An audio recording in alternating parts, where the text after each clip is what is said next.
So ito po, ni-report ni Senator Risa Ontiveros. Mayor Alice Guo kinasuhan na. Okay, so yan po ang recent development po mula po sa Presidential Anti-Organized Crime Commission, PAOCC. Ayun, so sabi ni Senator Risa, I warmly welcome the PAOC's filing of cases against Mayor Alice Guo and the other personalities involved. Nagpasalamat din ako sa DOJ, IACAT sa kanilang pagpupursige sa pag-raid ng mga pogo at pag-rescue hindi lang ng mga kapwa Pinoy kundi pati yung mga dayuhang biktima ng panluloko at pang-alipusta. Nakita naman natin yung torture na ginagawa doon sa loob. As author and sponsor of the Expanded Trafficking in Persons Act, I am pleased to see that this law is not only protecting the vulnerable but also holding those in power to account. Sana magpakatotoo na si Mayor Alice Guo, tigilan niya na ang pagmamaang-maangan at pagsisinungaling. Inaasahan ko pa rin ang kanyang pagdalo sa susunod na hearing. Nako, yun na bagong episode. Ang tagal na nung mga episode Kumbaga, na kami kakahintay para meron na tayong bagong episode ng teleserye na yan. The cases filed also show the inherent value of our Senate inquiries and of the close cooperation between the executive and the legislative that enables us to ferret out the truth.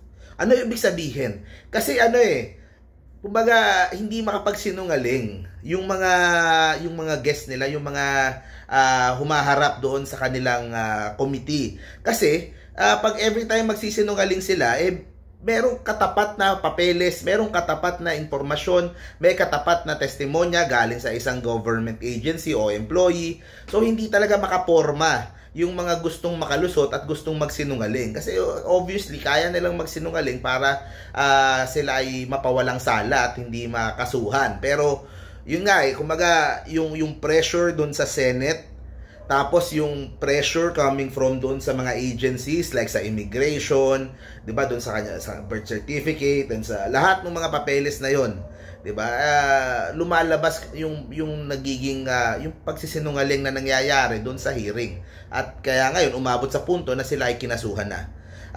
It goes to show na mali yung sinasabi ng iba na hindi na dapat ituloy yung mga hearing dito kay Alice Guo.